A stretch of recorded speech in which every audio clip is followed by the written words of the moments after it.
and welcome to the Vegan Stew. I am Helene. I am one of 6 that are here today.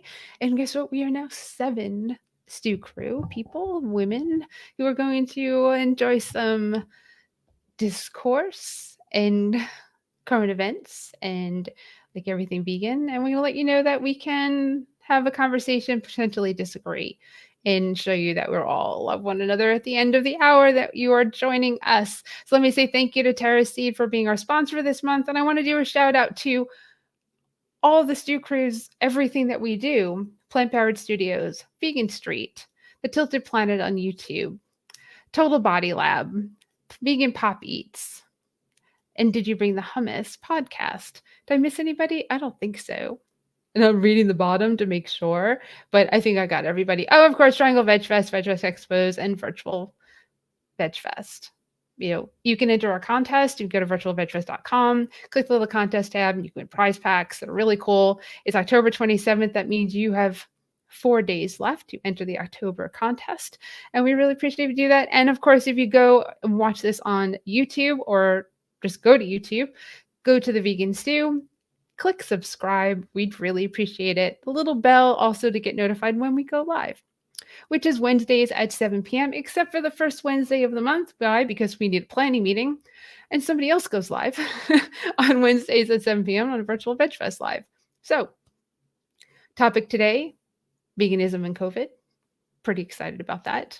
It's going to be a pretty deep topic, and we all kind of agree on our feelings here, but maybe we won't today. I don't know. We will see. So let's bring everybody in, and let's see. We have Kimberly Winters of Did You Bring the Hummus podcast. We have Sangeeta, Tilted Planet on YouTube. We have Marla Rose of Vegan Street. We have Laura Ball from Plant Powered Studios. Smile, Laura. And we have Katya from Total Body Lab, who's our new person joining us. Yay! So I'm going to throw it at Marla. Let's do some current events and some news. And Laura and Marla, there's Laura. I think she froze for a moment. Totally now she's frozen smiling. for a minute. Sorry, guys.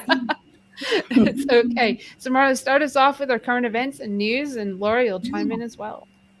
Yeah, well, it's been kind of a slow news week, but I thought this was interesting. So my family were big into Halloween, and on Sunday is a Halloween party at a Chicago vegan restaurant called Kill My Name, and it's just a fantastic place. But anyway, in the news, I saw this really cool story that Tabitha Brown, the huge influencer, TikTok, Instagram, she just basically owns the world. She is such a positive light. Anyway, she's opening a location of Kill My Name in Encino, California. So I just thought that was kind of cool. And I have a personal little tie to Kill My Name in that my dog, Ruby May, is litter mates with the owner of Kill My Name, adopted his son.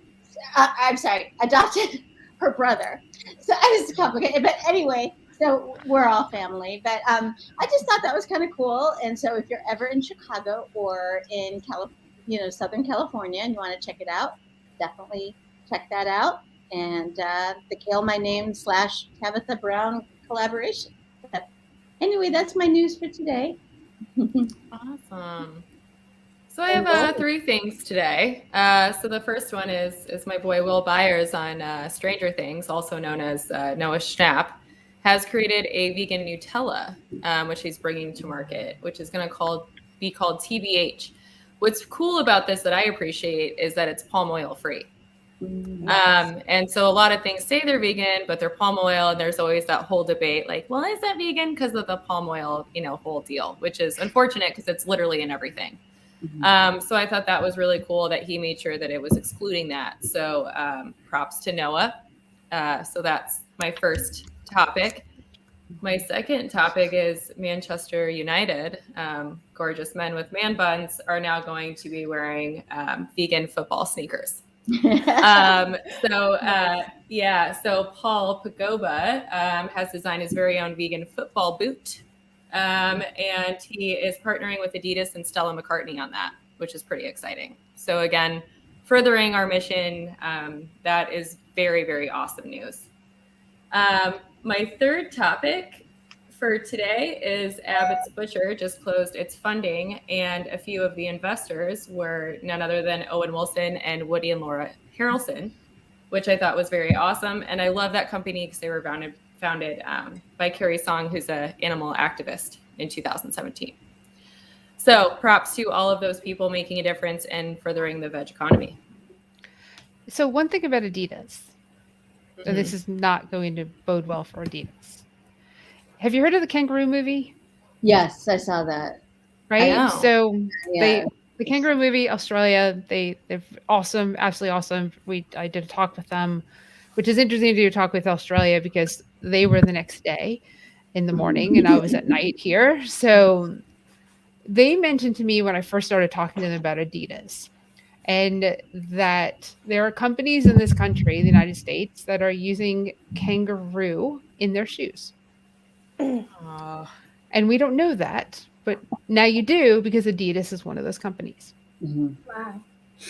So great. Thank you for doing a vegan shoe. Can you please remove the kangaroo from any of your products that are anywhere in the world? And that's part of what the Kangaroo Movie is bringing awareness to. Ooh, Katya, tell us what you have to say. This makes me super upset because I literally am almost done writing a vegan powerlifting guide that has all of the equipment that I use that is cruelty-free.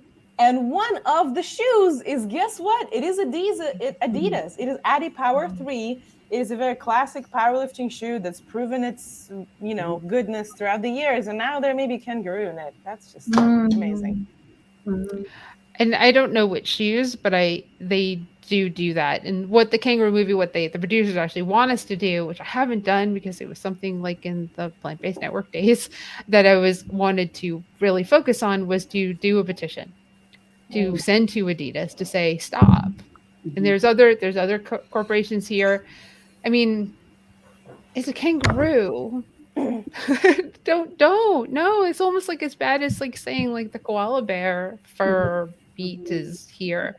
No, stop. So there's a whole big thing, and that you can watch that live show on Virtual Veg Fest Live and the YouTube. You can go find it. But maybe that's another focus that we can do. And just a little tidbit, Marla, I think I saw something go up. Yeah, it's my seasonal star. I was just going to say that the clothing industry, as much as like we've made so much ground with the food industry with regard to more vegan options, the clothing industry is so much more backwards and has so much more room for growth. I mean, while there have been a lot of designers who've stopped using fur and that sort of thing, there's just so much more that needs to happen, and so it's actually a lot slower than many of the other industries. So like I definitely recommend, as much as you're able, to thrift, but obviously specialized items like weightlifting things that would be hard to buy secondhand. But anyway, that's one way around all of that. When I would say the one that's even growing slower probably than the fashion industry is the interior design industry. That one is known for just, from leather to wool to, vinyl, all that stuff, especially for healthcare applications. It's detrimental to the planet. And that's why I've been super excited the last few years to see that, because sometimes they do parallel fashion and interior design naturally, especially in the textile world, is all the new vegan leathers. That's been really exciting to me. The one that, I'm excited about, I'm here for all of them, but the one that I'm very excited about because of my past history was mushroom leather, because that has inherently antimicrobial properties. So now instead of using vinyl or polyurethane as an application for healthcare, they can now use this as a supplement. So then it meets all the healthcare standards for disinfecting, which is very cool. That's fabulous. I was going to say, I'm sorry. I was going to segue to Kimberly, because Kimberly actually did a podcast interview with an interior designer. and Oh, spoke about this. So sorry, Yeah. Marla, we'll go to you. Oh, no. I knew that Kimberly was gonna I was like, if you didn't jump in, I was gonna make you jump in. Yeah, so not only did I do an interview with Risha Walden of Walden Interiors here in New Jersey, and she is a vegan interior designer. There's also coming up, I think it's next week, I'll check, and if I find the link, I'll put it in the comments. There's a full week called the Vegan Interior Design Week, and there's going to be talks all day long, and Risha will be one of those presenters, but there's a woman who has a fully vegan resort in Greece that has just opened, and I think she's one of the keynote speakers. But it's people are trying and they're working on it, so it's slow, but yeah, it's happening, and they're making leather out of like cactus too. And That was pineapple something I learned from her. Yeah, it's so crazy. Cool. Yeah. Leather is the new vegan milk. New potato milk, right? I mean, it has to be, right? Because it is all one industry if you look at it. Right? Yeah. So once you do not have cows being raised for milk, then you won't have as much of leather available to make other things from that. Well, and the interesting thing about leather is that some cows are bred for leather specifically. So if you have what's called a top grain leather, that's a high leather, which means that the cows are not close to any barbed wire fencing, because the lower grade leathers or the suede or the hides, you'll see the bug bites, you'll see where they brushed up against barbed wire, and that's the product of the meat industry, and that typically comes from Brazil, for example. Now, the European leather is more expensive because they don't use that type of wiring to use it specifically for that high top grade leather. I didn't know that, but I didn't know that either. That's incredibly interesting. Marla, go ahead. I am the one who is abiding by the rules here. No kidding. Sorry, Marla. I have to because I'm such an interrupter. It's terrible. I was just going to say, I don't have the statistics and facts in front of me, but the industries like the wool industry and the leather industry buttress and support the meat industry. The meat industry has very thin margins. And without having these other avenues to sell these different products, and that leather is one of the most profitable aspects of this industry. And like, as Sangeeta said, they're all one. They all are interdependent. And so anyway, it's just food for thought when you think that these are just harmless byproducts. They're actually co-products. They're necessary for all of that. So.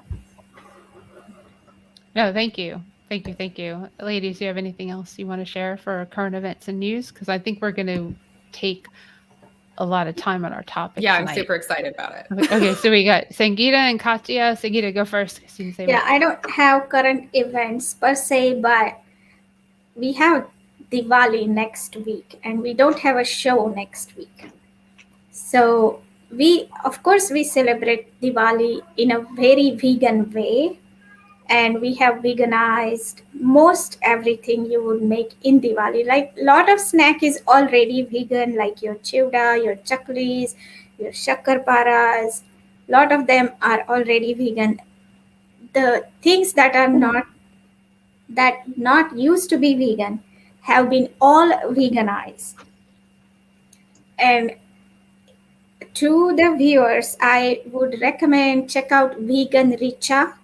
She has an amazing blog where she has veganized things like gulab jamuns and roshagulla that you would not normally even think of how to make vegan. So she's veganized all that. So happy Diwali and a compassionate Diwali. Thank you. Katya? Yeah, thank you. Two quick news. One, if anybody lives close to DC or Ashburn, Virginia, there's one of the biggest and most exciting competitions to watch there. It's going on November 6th and 7th, 2 days, and I will be competing there. It's called Winter Wrecker. It's a powerlifting meet. So some of the strongest people in the country go there. So if you live close, support, go. Let's hang out. And the second news is vegan. So it's McDonald's. I don't know if you heard about it. They're testing a plant burger in collaboration with Beyond. Mm-hmm. Would you try it? Who would do it? Who would go and give McDonald's money?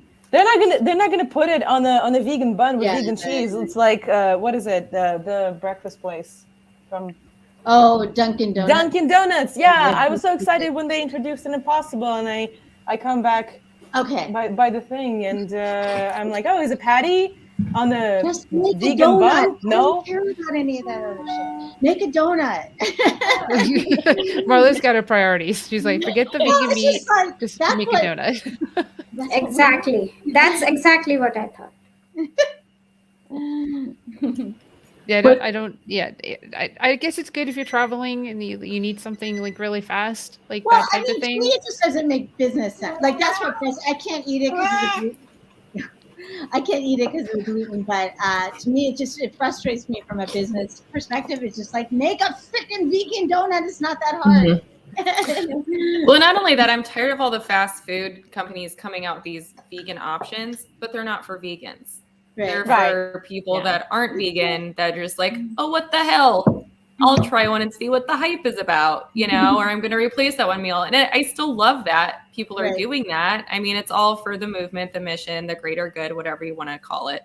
But it's frustrating because it's like, even if I am traveling, even if I get that, I know it's probably touched something I don't want it to. Right. And there's no vegan cheese. Come on. Right. There's no vegan cheese. There's no vegan bun. There's no vegan mayo. There's no vegan anything. Right. So are you just going to wrap the patty into the plastic or whatever they do for me? Exactly. Right. We have gone too far for me to eat a plain patty. No, I can't go back. Well, and like Laura said, it's for the people that are not. And I really love is that they'll see the names Beyond, they'll see the names Impossible, and when they go to the grocery store, they'll see Beyond and Impossible there. And if they remember that they liked it, they may pick that up and buy it. And that's next to the animal hamburger, the animal-based meat. And they may be like, well, I like this. They might not even know what it is, but they liked it and they may buy it. And that's huge. Mm-hmm. That's the whole reason that it doesn't exist for vegans. It exists for actually saving the animals. Mm-hmm. Mm-hmm. Yep. Marla, do you have something to say before we move on? I was just real quick, because I know we're getting into an important topic, but I was just going to say one of my frustrations is when a big brand that's got like locations everywhere that's not vegan, test market a single vegan item in their whole thing, but it's like at 5 locations outside of Atlanta, and for whatever reason the vegan media goes ape shit about promoting it, and it's just like, do we need to jump through hoops to show our enthusiasm? Like I don't feel like we should be giving all this free publicity to these multi-million dollar companies. I do understand that the bind that the vegan media is in, because they're all trying to scoop each other, and I get that. I'm not naive about that, but I still feel like, oh great, it's in 5 locations outside of Atlanta, yet this thing gets shared 50,000 times, and you're trying to talk to people about substantive matters, and everyone's like, hey, did you notice that KFC has Beyond at like 3 locations? So it's like, but it's just more of a statement, I guess, about what captures attention today. So anyway, I'll just. Well, it sucks too, because if you go, they're sold out every time. Like every time, by the time you get there, it's not there anyway. And some, meat eater who doesn't really care probably got it before you. And that's what's frustrating for me. But either way, I mean, I'm like, the fryer, it all goes in the same fryer. And I feel like crap anyway afterwards. So just give me an iceberg salad, and I'll call it a day. And then do you want to be the vegan eating the iceberg salad? No, absolutely not. Because I'm like, great, am I going to get E. coli from the salad? It's just awful. That would be just my luck. Right? Exactly. A vegan getting E. coli from lettuce. Iceberg lettuce, no less. Exactly. It has Pure no water. nutritional Zero properties but nutritional water. value. Right? Exactly. You might as well eat celery lettuce. That's what they're calling it. Oh man. Okay, let's go. Let's delve into a really important topic from iceberg lettuce. Yes. Speaking of diseases. Well, the topic this week is veganism and COVID, and it is a topic that has touched all of us. And if it hasn't touched you, then where have you been? Because it had been almost 2 years. And for me, doing in-person festivals and having just come back, and Katya was with me for 19 days on the road, doing 3 events in 2 states over 3 weekends. And then in August, we did 2 events over 2 weekends in 2 states. Yep, because we were in South Carolina and Tennessee. And hey, Dilla, thanks for joining us. So it has been difficult for numerous reasons. Producing events is difficult and stressful just with normal times. And then you add COVID and you add potential people getting sick or dying. And thanks, Stella. People potentially dying or getting sick because they attended your event, which the last headline that I want is super spreader COVID at vegan festival is the last thing that any of us want, because they won't focus on the COVID, they'll focus on the vegan. And it's not the type of publicity that any of us want. And then you've got the vendors or people that are not vaccinated who refuse to wear masks. And you've got the supply chain issues, which are massive right now, which impact the vendor's ability to purchase the things that they need to sell or the vessels they need to sell food in.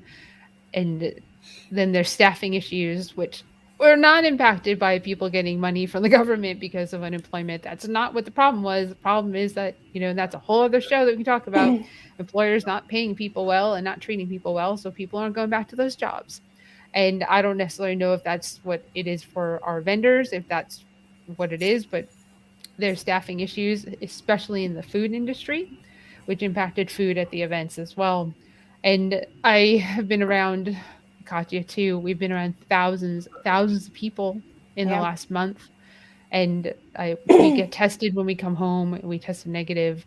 And then you've got the people I'm not friends with anymore because they're anti-vaxxers. And that's what the last year and a half has been. And the disinformation, the government, hey Susan, yep, Susan was with us as well. there's so many. There's the concerts that Kimberly and I both didn't go to because of COVID. One of my favorite groups in the whole world, Squeeze, was at DPAC, and they, until the day of, were not going to have any type of guidelines for COVID. And I got my money back for the tickets. And I'm annoyed that I've done the right thing. I wear my mask, I social distance, I'm cautious, I hand sanitizer, wash my hands, don't leave the house. and I feel like I'm stuck in a box, and the anti-vaxxers and the people who just don't give a shit or think this is real are out there living their lives like there's nothing going on. And we have literally seen them. Susan, Katya, and I have literally seen the people. Susan and I were in Costco in Knoxville, Tennessee in August. And I was like, we need to get the fuck out of here. Mm-hmm. I said, this is COVID. This is just COVID all around us. No masks, packed. I said, we don't need to be here. We were masked. We were in Knoxville, we were the only people masking in August. Every restaurant we went into, any place we went to, we were the only people with masks on. Tennessee, at one point, was the global leader in COVID cases. Are you serious? In August. And that's exactly when we were there? That's when we were, yep. Yeah, Nashville, I think, was the global leader at that point. We're number one. Yeah.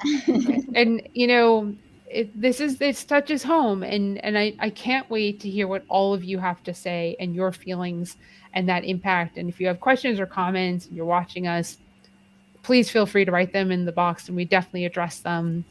We're all looking at the comments while we're live. But who wants to? Okay, Laura, go for it. Does anybody here like their box? Because I love being in a box. Like Helene said, I feel like I'm trapped in a box. I love my box. Now that I know what it's like to be like a retired old man, I don't want my life to be any other way. I just absolutely love it. Like I choose who I talk to, who I want to hang out with. After 2016, with or without COVID, I probably would have been in my own box anyway, because people just completely pissed me off. And the whole COVID thing is really, to me, and the reason I feel like it's really not going away is Mother Nature wants us to go to our room and think about what we've done. That's really the best analogy that I've ever heard, because it's so true. And look at all the positive things that have happened, when we were all locked inside, because of the effect that the pure effect that we have just living our day-to-day capitalistic lives. Mm-hmm. And a lot of this stuff is so awakening to all of us. And I think it's now kind of coming to a head where you have, kind of who I would call the idiots. And then you have the people that just want to, live their lives and try to heal and figure out how to, live with this pandemic, because it's probably not going away. The RNA coding and the virus, 300,000 ways it can mutate, and so this is going to be the new flu, but it's going to be more deadly and it's going to wreak havoc. And that's just the reality. And that's part of climate change. So that's my soapbox. Yeah, it's endemic. It's not a pandemic. It's quickly turning to endemic, which is what the flu is. So everybody get used to it and get used to getting vaccinated yearly. Multiple times. Katya, go for it.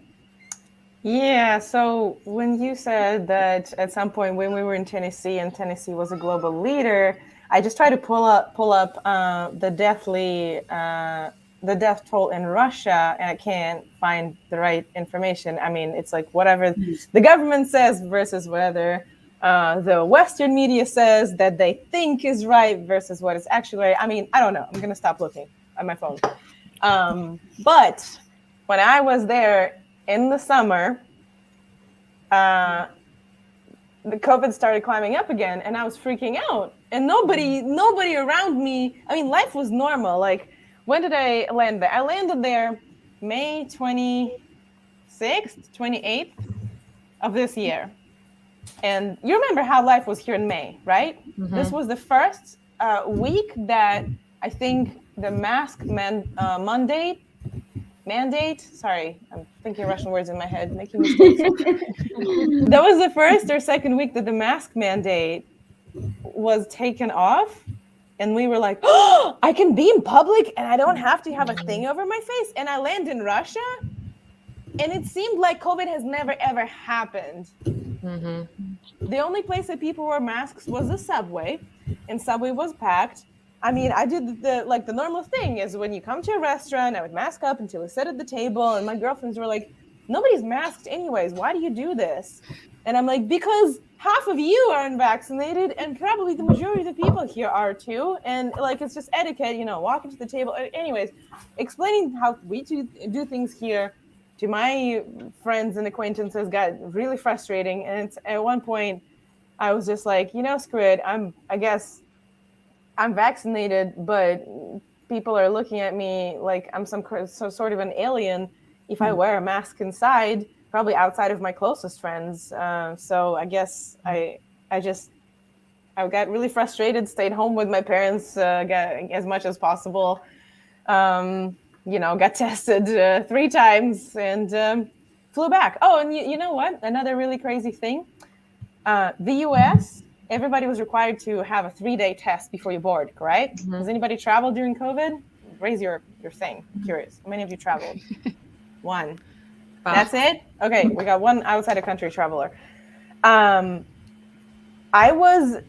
mind was blown that it was so official on all of the US websites that we're not going to board you without a PCR test.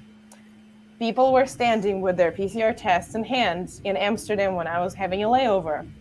They were like, all right, you have your tests, fill out the form. So some lady gave us a form to fill out saying that we took the test, but nobody checked the test. And they said that would be done when we land. You know what we landed? Nothing happened. Mm-hmm. Like, people are grabbing their luggage and they were going in New York. I think I landed in JFK, and it was a huge plane and nobody checked our anything. You literally had a person's agreement to check their test and that they took the test. Nowhere on that paper did it say, was your test negative so you can board the plane now? Nothing at all. So my frustration was, I mean, a lot of frustrations were with Russia and with traveling too with the US, is how we're literally letting everybody in without quarantine and then they're just free to go. Free. How did we do that? Well, that's why New York had so many people die. But that was before there was any rules. That's like really scary. Sangeeta, your And so experience? I went to India in July, and they did check our COVID test results. In fact, I was annoyed that they were checking it that so many times. And then they also took our temperatures.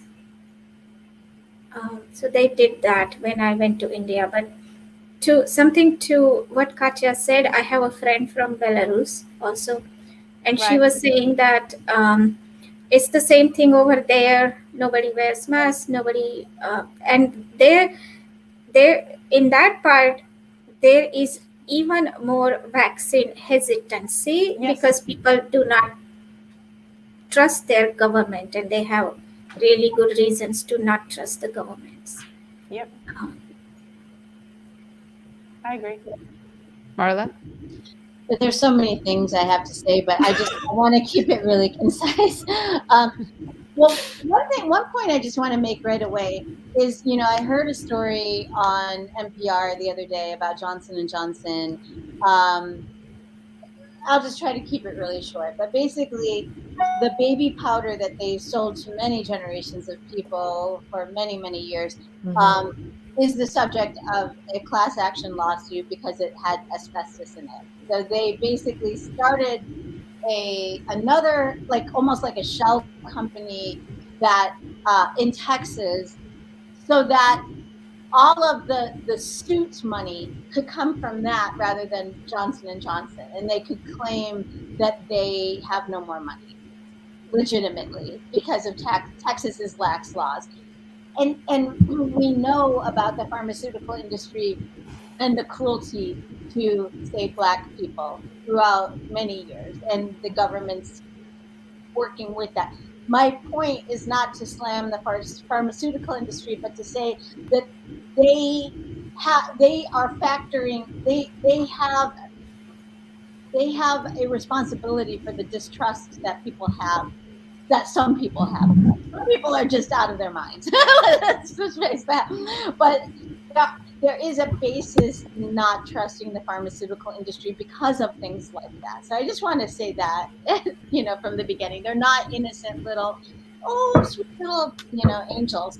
I have lost friends over the COVID, over the vaccine thing, friends that go way, way back with me, because I refuse to just simply live and let live about this. It's too important to me. I refuse to just, difference of opinion about it, because it is too, it's too important.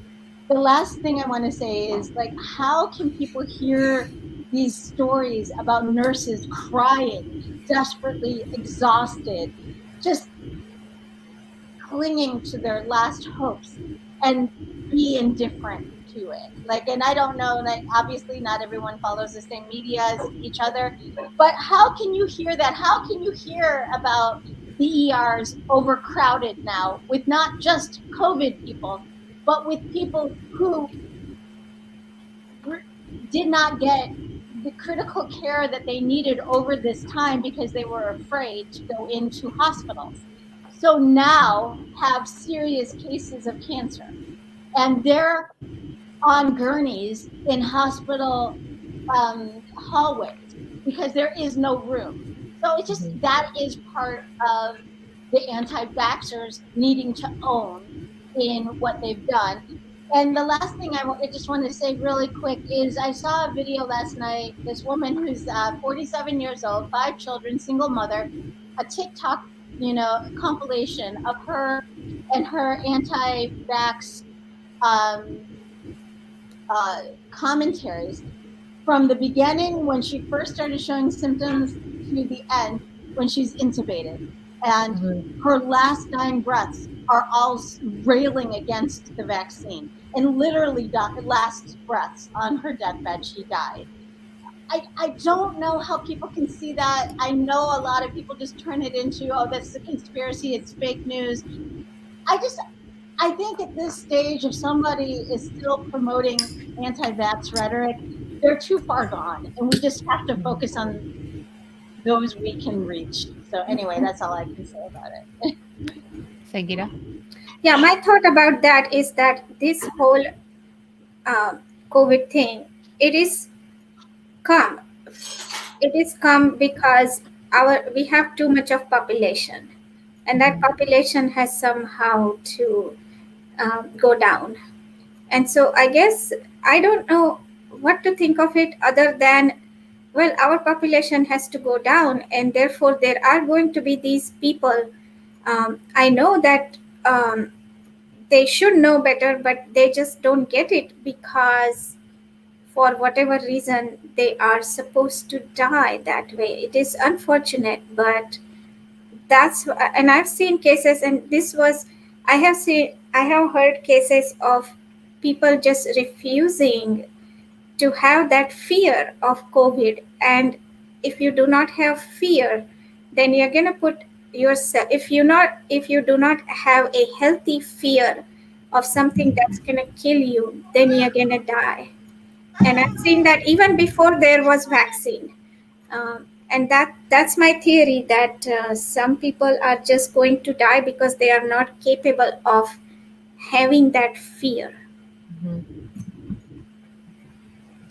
You know, it's hard to argue with someone who says it's God's will. It's God's will. If it's my time, it's my time. You know what's God's will? He created a vaccine. He put things in front of you for you to help save yourself that you're completely ignoring because you're just kind of going with, well, I'm sorry, I don't care how much you believe in God or don't believe in God, but that's, to me, not what that is. God doesn't heal your physical health.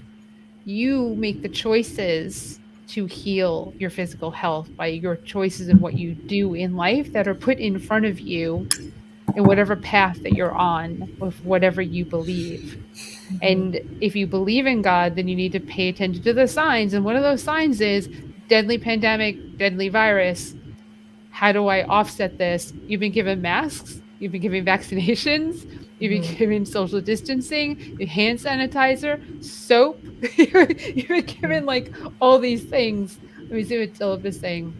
Let's see. Katya is on her phone now. Is there a quote? God helps those who helps themselves. Yep. Exactly. God helps those who helps themselves. And it's incredibly frustrating because when a vendor says something like that to me, I don't want to be insulting and say you're dumb. like what's wrong with you? Like, you're making this choice that you could lose your life because of this choice. And I don't know if Katya and Susan, if she's still watching, that one of the employees at one of our venues died of COVID. Not too long before or after we were there. And I didn't know until I got like an email because I had to pay a bill. And I did some snooping to try and figure it out. And because I want to know what happened. And her boyfriend, her husband were really sick. She became brain dead.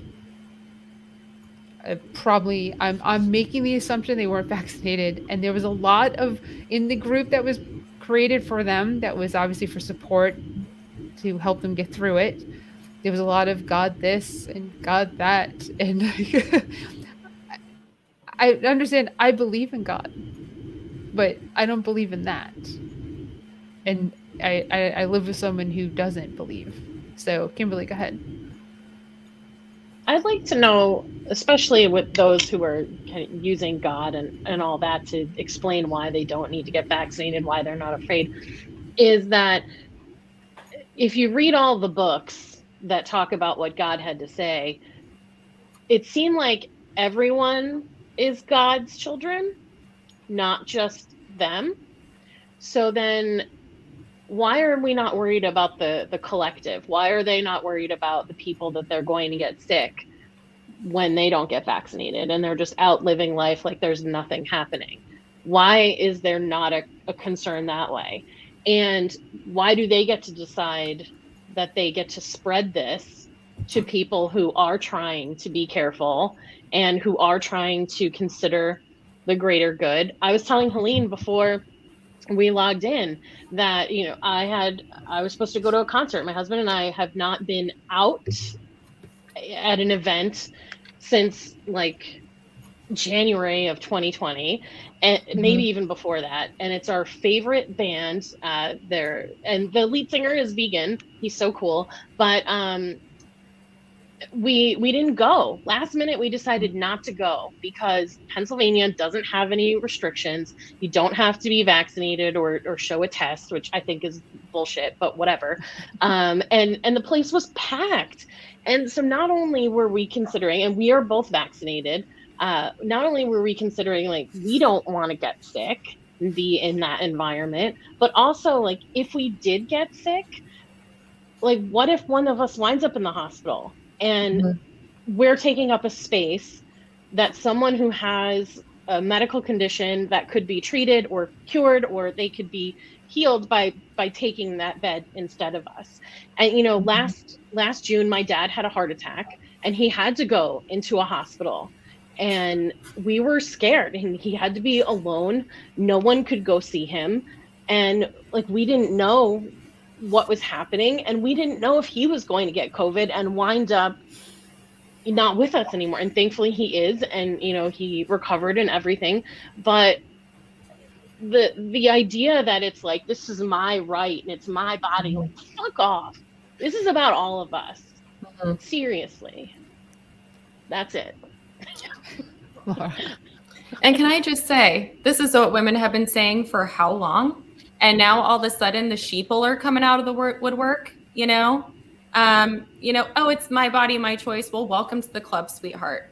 You know, grab a number, stand in line, you know? Yep. Show me on the stall where I hurt you.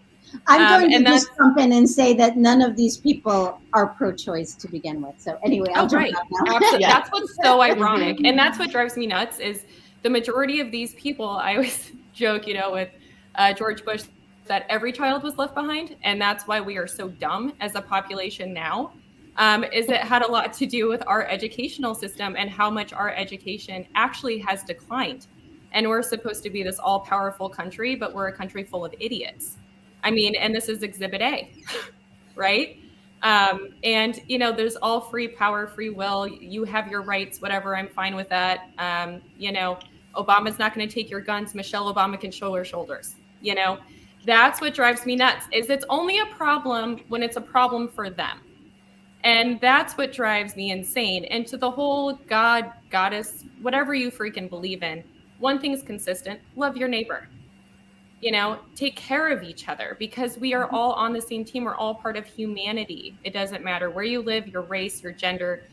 It doesn't matter. What matters is, are you hurting somebody? And if you're hurting somebody, then we all should have a problem with it. And that's what really bothers me, is just ignorance, and that they're proud of their ignorance.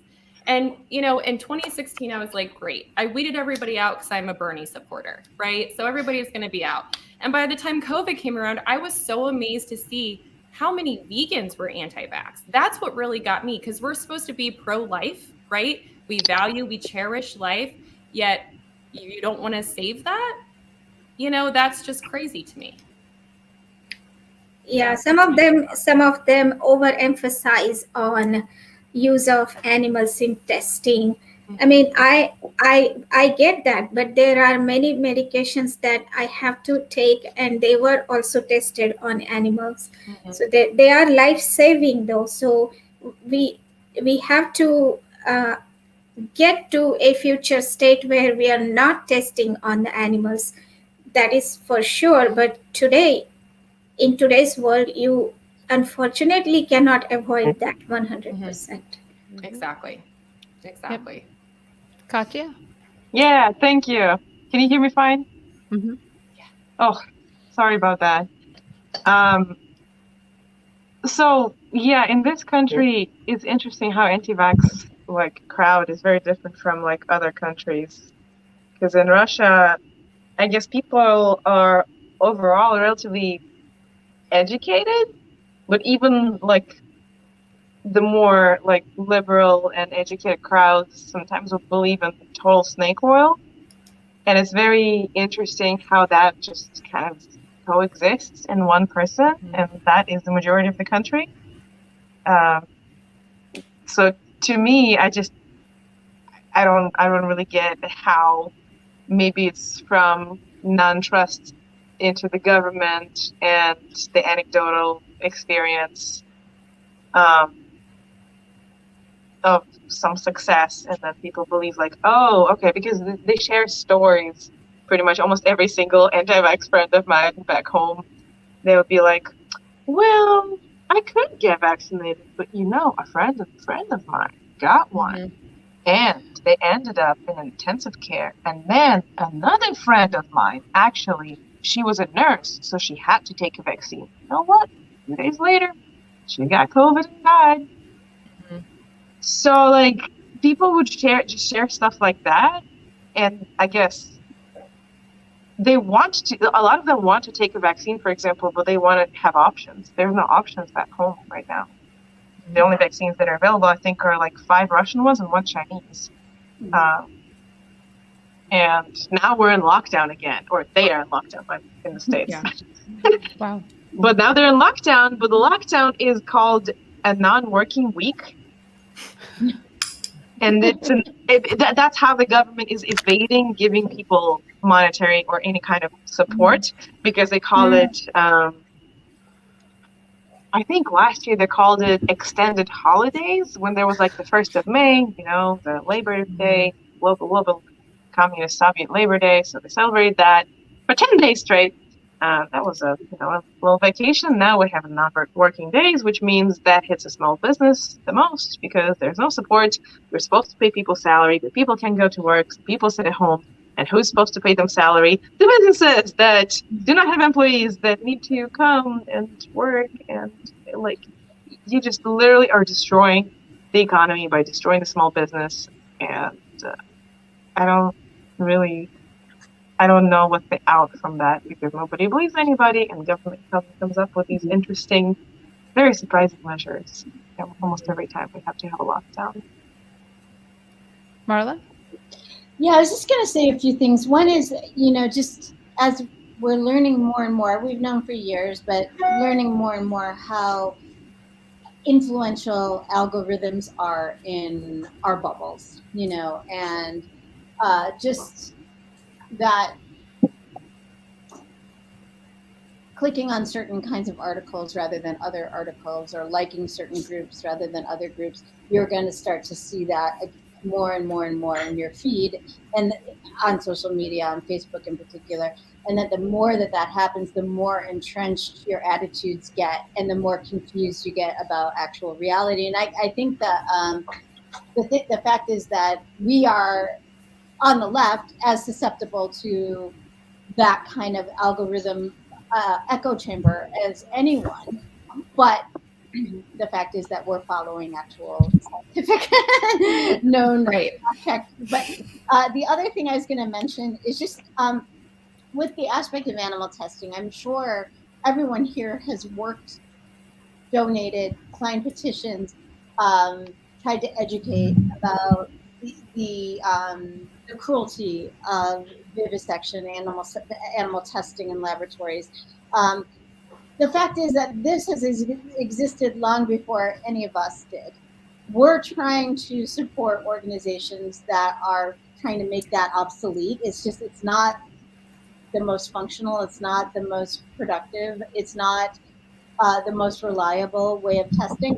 And we're just not there yet. As those of us who are vegan, who have been vegan for a long time know, it's a big, long story, to get from point A to point B. It takes a while. People are working on it. The fact is that we live, as we know, all of us, we live in a desperately imperfect world, and we sometimes have to do the best choices in that very flawed world that we can. The last thing I was going to say about animal testing is that because this vaccine didn't go through the same route that other vaccines do, that the various vaccines, because it was speeded up a bit because of the danger and the emergency of the situation, there were actually fewer animals killed in the making of these various vaccines because it didn't go through all the rigmarole of other vaccines to get to market. But every country, from the United States to the United Kingdom, that has an FDA, that has medicines that reach the market, they all go through this. So there's no stepping around it. So if, for example, you have asthma through no fault of your own, you're not supposed to use an inhaler because that was probably tested, that was released to market using animal testing. Right. Or if you have a deadly allergy, you're not supposed to use an EpiPen to make a statement of some sort. But so anyway, that's just my whole point. It's just, we live in a flawed world and we're doing the best we can with it. Yeah, Marla, you should smoke gypsum weed for your asthma, right?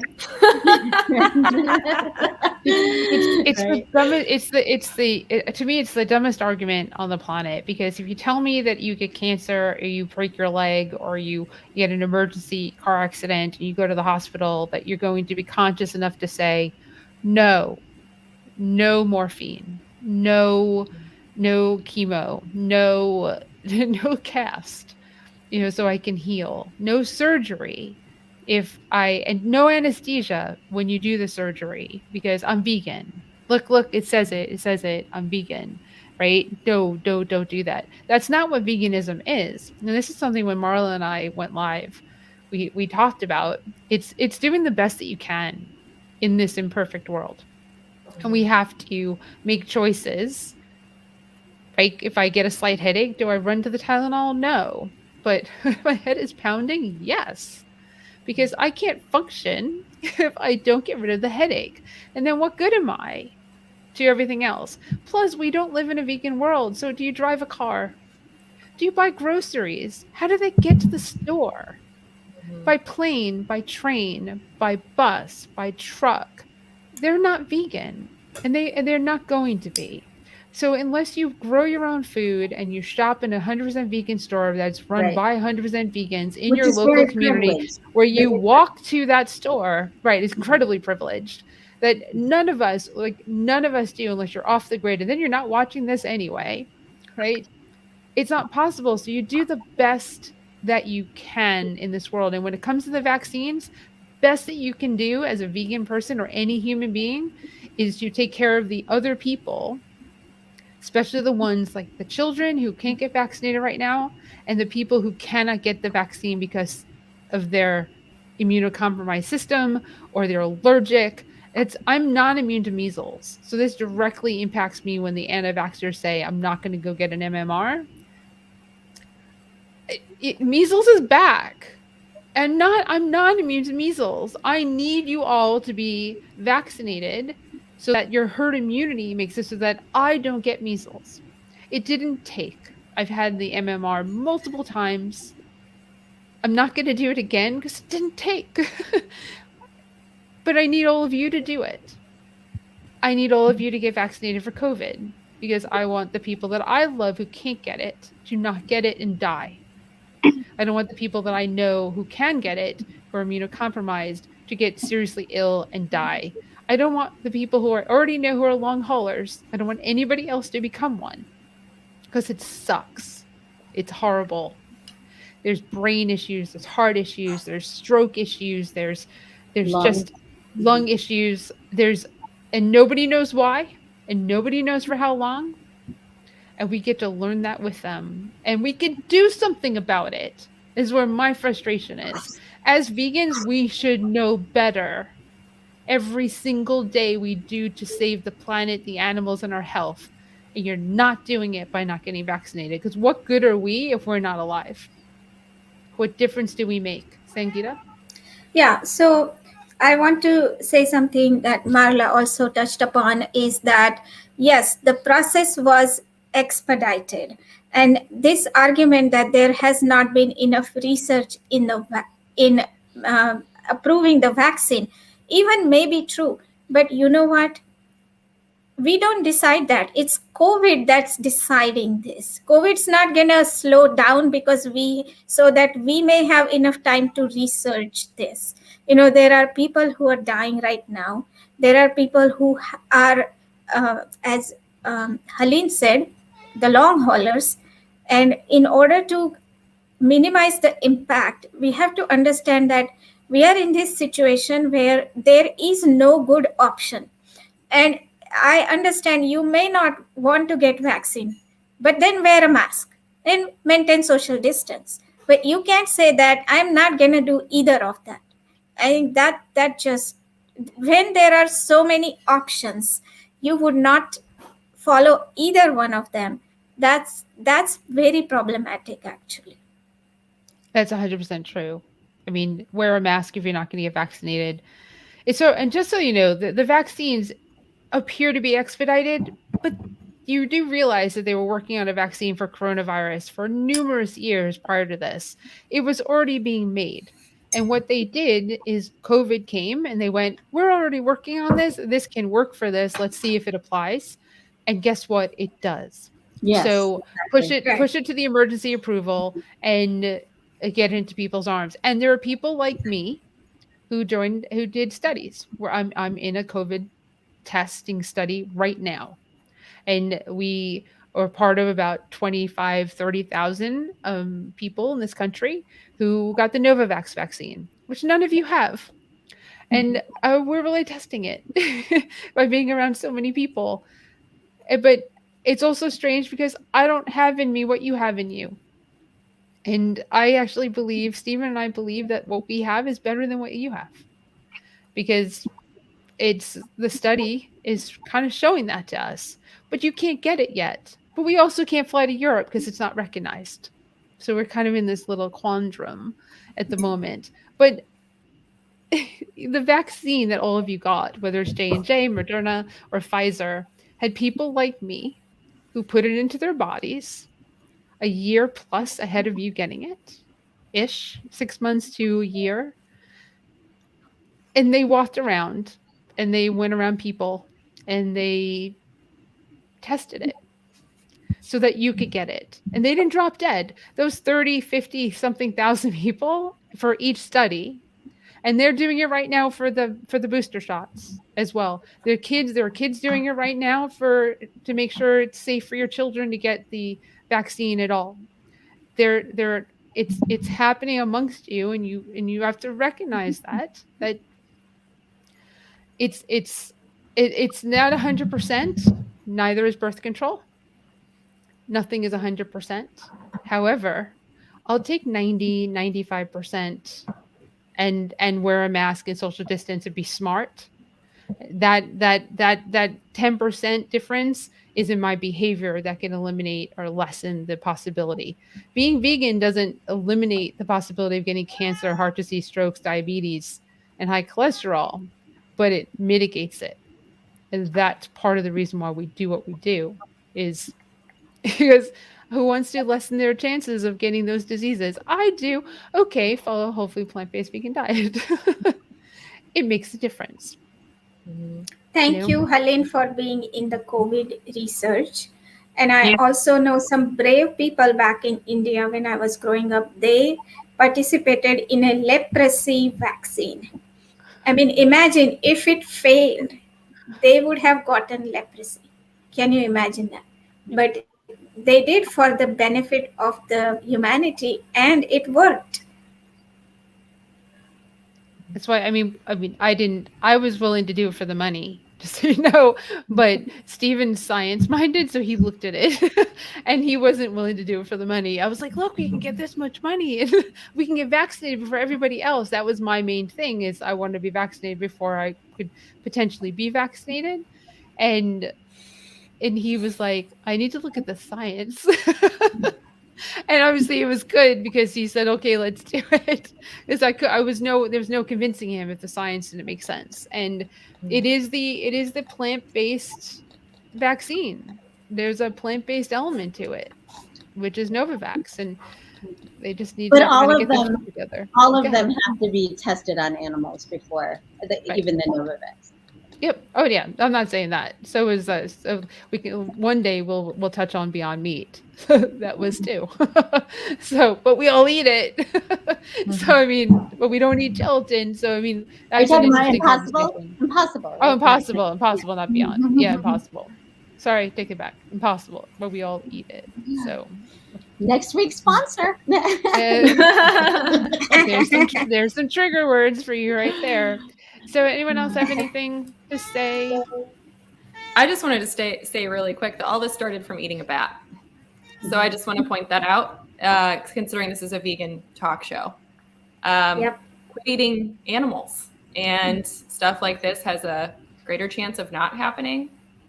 And I just want to say again, going back to our point, is what's really disappointing to me, I think, more than anything out of all of this, is the lack of willing to help one another and have each other's backs. And there's something weird that goes on, it goes on everywhere, but really in this country, whether it has to do with healthcare, right? Or the 1% paying their taxes, or COVID vaccines, it all kind of goes back to the same thing, which is just a lack of empathy. And I find that really interesting. And that's one of the things that I think got me so down the last 2 years almost, is just seeing everybody just being out for themselves. And that's also not a very vegan move either. Right. I mean, dying, killing other people doesn't seem like the most productive way to make a statement as a vegan. I mean, to me, the better thing would be to put together fundraisers for organizations that are trying to end animal testing, or, new technologies or something. But yeah, killing other people, going to your deathbed because of it, this is an imperfect world. This is what it is. We're working on it. Sorry, an emergency happened, Yeah, exactly. And just stop spreading misinformation. Yeah. That's the other thing that's really gotten me is, fuck you very much, Tucker Carlson. But it's just, oh my God. I just, it just drives me nuts. It's just, how is that even allowed to happen, especially with such a global crisis? How is nobody not doing anything to prevent that misinformation? It's just crazy. It's just crazy. Well, let me just pose it to you as a question. Do you really think that the vaccine is so horrible? That's what they do. They don't say it. They kind of pose it as a question, and they back it up with some false information, and people eat it up. And as vegans, we don't want to martyr ourselves. Is this it? Is this where we want to martyr ourselves? And those who are spreading this information are very much vaccinated themselves. That is so true. The majority of the Republican congressmen, senators, whoever, they all have their vaccines. They're like, don't get it. Don't get your vaccine. Also, and I'm like, hey, pot, it's kettle. How are you? The thing is that school board meetings are being full of people who are screaming about mask mandates on children, screaming about critical race theory, screaming about the vaccine. Do people on in the wellness community, or vegans who are do they know that they're being funneled into QAnon? Do they know that they're being funneled into ultra right-wing racist ideologies? I mean, exactly. Like, hey, we already had this war multiple times, and you always lose. So why are you trying to start it again? Like, go back in your closet. Like, that's the only time I will say that. Go back in your racist closet. I've just had it. Oh my God. And my new favorite was the private school in Miami that are making the kids that get vaccinated stay at home for 30 days. Well, it's typical tit for tat, petty bullshit. It's like, well, I'm going to show you. if you think that I'm, dangerous, I'm going to show you. That's the mentality. It's low information people. Sorry to say, low IQ probably. I don't know. Yep. But Yep. I mean, it points back to this lack of critical thinking that's not being encouraged somehow in households and in schools. Right. So, Right. I want to just make sure that we address Millie. So, Millie, thank you for commenting in two different ways, right? So, Millie says that she'll be wearing a mask, and good, because I believe that we should normalize masks because they are in other parts of the world, and we need to do that here because, it'll help with allergies and flu and viruses and everything else, not just COVID. And I'm not taking the vaccine until they stop testing on innocent animals. Believe me, we all hear you. But we also live in a world where we want to be realistic. And I want for everyone that I love and care about, and even those that I don't love and care about, to stay alive. And I don't know if you heard us a little bit earlier for when we were talking, we said, if you got into your car accident, would you be conscious enough to say no anesthesia if you needed surgery? If Millie, you can tell me that you would martyr yourself and die, and you would go through, they wouldn't do it. First of all, they wouldn't do the surgery without anesthesia. They would give it to you. They would just knock you out and put you under and then do the surgery that would save your life, because that's what emergency medicine is. And they don't care if you're vegan. Well, they will care when you wake up and they want to serve you food, and you'll get a piece of toast and some applesauce. And that's about all you get in a hospital. So maybe some peanut butter if you're lucky. So we hear you. But we also live, as we keep saying, in a perfect world where when you have a headache, you probably take Tylenol. If you drive a car, you probably have leather in it, and your tires probably aren't vegan. And if you purchase food, it's probably getting to your supermarket in non-vegan ways. So, is the killer COVID pandemic where you draw the line? Is that where you draw the line? Oh yeah, they test all medicine animals. Yes, they do. That is the point. But do you draw the line at a pandemic that can kill everyone on the planet? Is that where your line is drawn?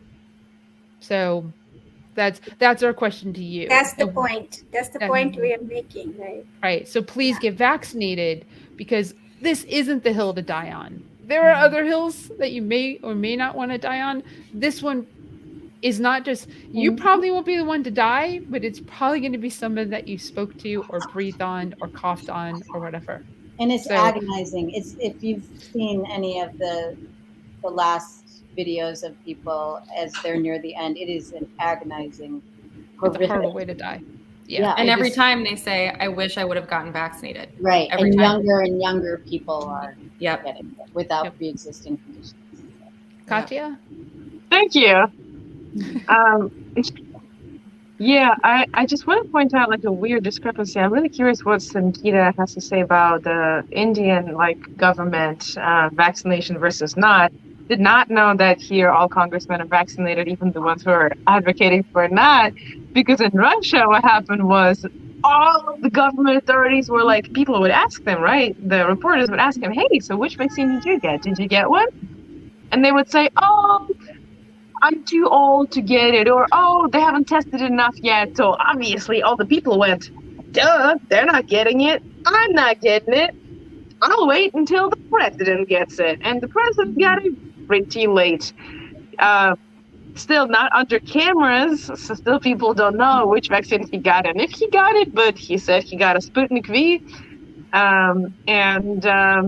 got the antibody. He got the mono, whatever it's called, the monocro.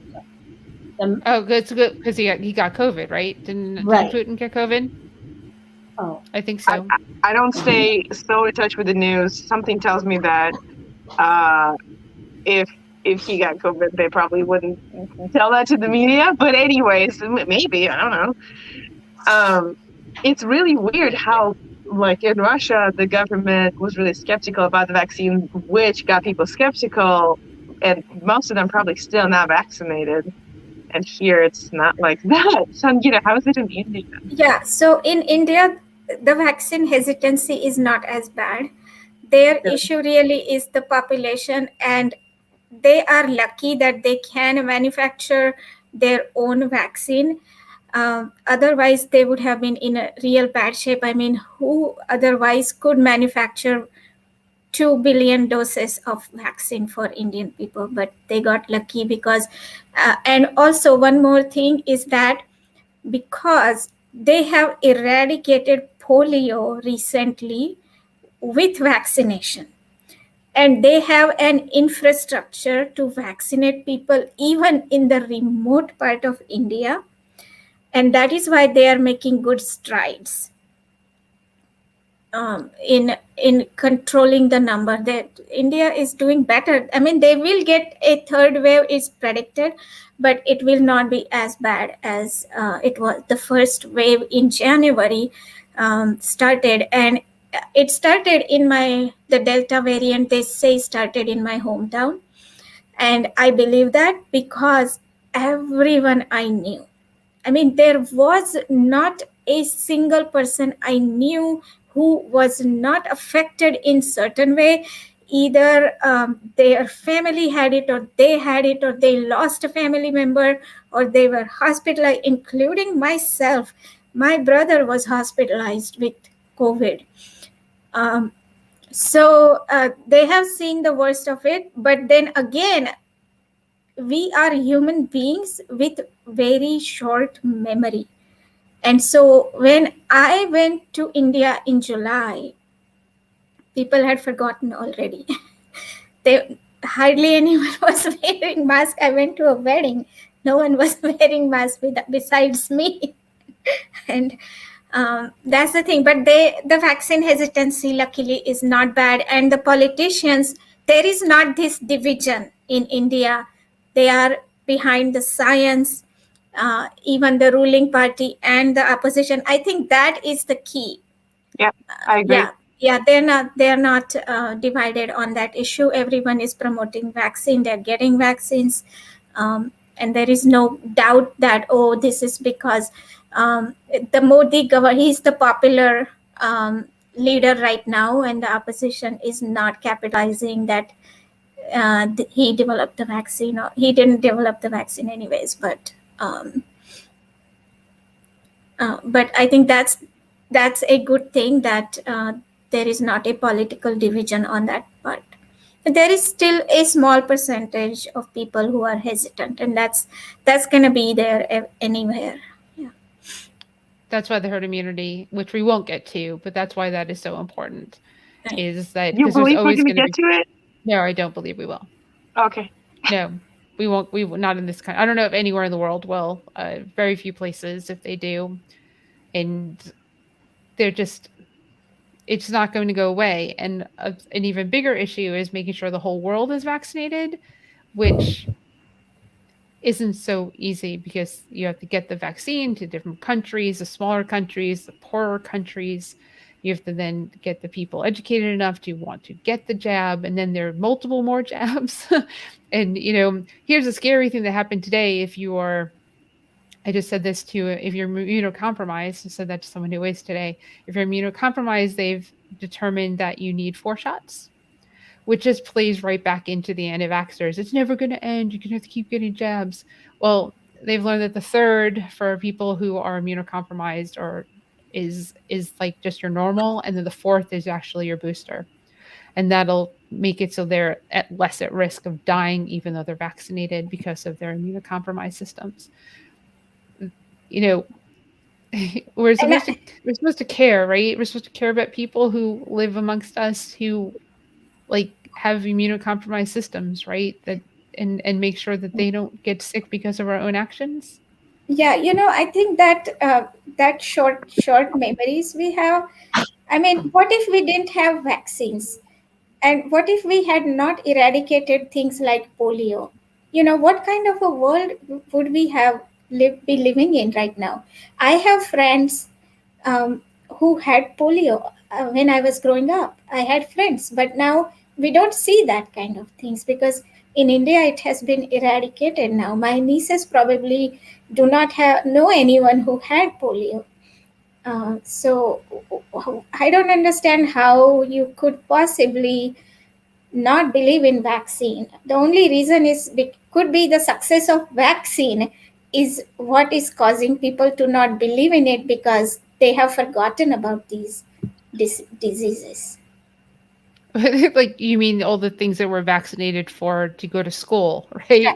That we're required to get, that we have like a little piece of paper or a card that says what we've been vaccinated, that you have to hand to your school as soon as kindergarten and let them know what your child's been vaccinated, because there's a vaccine record that has existed our whole lives. So a vaccine passport is nothing new. It's just a different way. It's just words.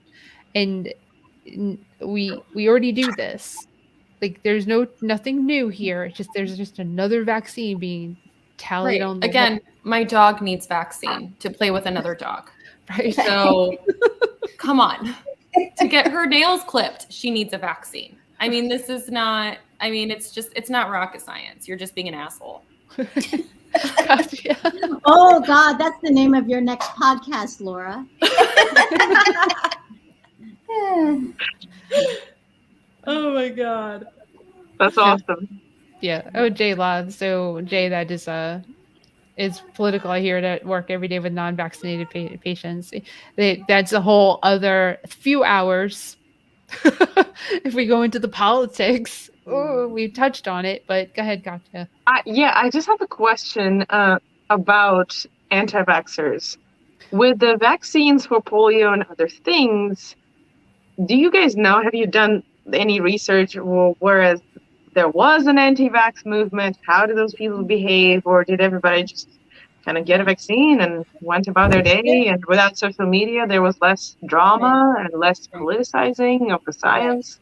Yeah, How there's was it? definitely been pushback against vaccines historically, and actually mask wearing during the Spanish flu, so-called Spanish flu, and that sort of thing. But generally, yeah, social media is the fuel that ignites the insanity, unfortunately. So, but yeah, there have it's been around. Well, and it started with the autism, right? That whole autism BS where that doctor came out and said, oh, it's the mercury in the vaccines. That's what's causing autism. And that's really what I feel really started to spark it. And that's when the idiocracy started. Right. There has, I mean, the more modern. People just love to find something to blame. I mean, that's the thing. Yes. Without facts, without science, without research, just out of sheer convenience or just to piss somebody else off. I mean, people love that. I mean, that's what I've seen a lot of, whether it's a vaccine or Trump or, you know, whatever.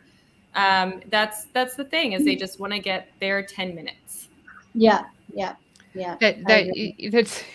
it's such a valid point that people.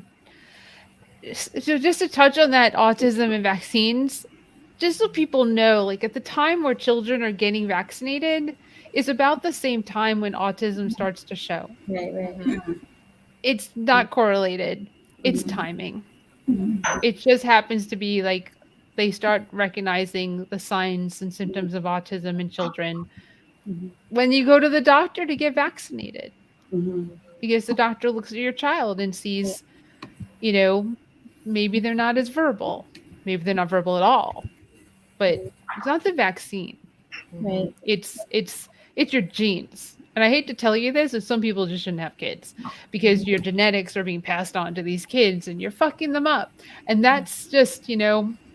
I honestly think you should have to like take a test in order to, you know, have kids. I mean, I don't think it's out of the realm of possibility that should happen. I mean, are you able to take care of a child? My opinion. God, I just got so scared. I was like, that sounds like eugenics. But you meant like an IQ test or something? I mean, not just saying that some people, to Helene's point, should not have children. I mean, you have to take a test to have a gun. Why should you not have to? You have to take a test to drive a car, but yet you don't have to do anything to become a parent. You know, that's just what I'm saying. I do hear both of your points. That the one thing is that, you know, the right wing tends to outperform us in terms of having children. So that is a problem. The one thing I posted this morning, it kind of hit me like an epiphany. All the government really needs to do for the right wing to get them vaccinated is say, you know what, we've heard you. We don't want the vaccine. We're going to get these vaccines to people who want them and need them in other countries or whatever. Just make something up. These people, because their Achilles heel is that they feel victimized and they feel like that they have the right to everything. They will storm every pharmacy, every CVS, every Walgreens like the freaking Capitol insurrectionists and insist to get their God-given right to get the vaccine, that no commie libtards are going to take, overseas are going to get the vaccine instead of them. That will do it. And you will have to trust me on that because that will totally do it. That will do it. And also one more thing is call it Trump vaccine. Do you want to run for office? I mean, Marla, really, I'll vote for you. Yes. I'll put on whatever the color hat that you want to design. Well, ladies, we are way over, but it's an incredibly important topic, and we did a great job. So thank you so much. And to everyone who's watched and joined us tonight, we really appreciate you. And we are back in 2 weeks. I don't know the topic, but we'll post it next week. We'll have our meeting next week. We'll figure everything out because it might change based on who can be there and who cannot. But we are every Wednesday except for the first Wednesday of the month at 7 p.m. Eastern Daylight Time on theveganstew.com and your social media and YouTube, wherever you choose to watch. And you can go and you can like all our other social media because you can see next to our names what we do. So feel free to go and like everybody and be just share the love, share the love. If you love the topic of COVID and veganism, come back on Friday to virtualvegfest.com, Virtual Veg Fest on YouTube, because I have a live panel with Dr. Milton Mills, Dr. Judy Brangman, Don Hilton Williams, and me at 6 p.m. Eastern Daylight Time. So we have a live panel discussion with some incredible people give you more reasons why this is something that you need to do. And you can ask questions of doctors who work with people who have COVID. And you can ask Dr. Judy Brangman about her getting a breakthrough case of COVID and why she still believes that you should be vaccinated. So join us and have a good couple of weeks. Don't forget to subscribe to all our channels, and thank you. Everyone good? Thanks, everyone. All right, have a good night. See you in a few weeks. Bye.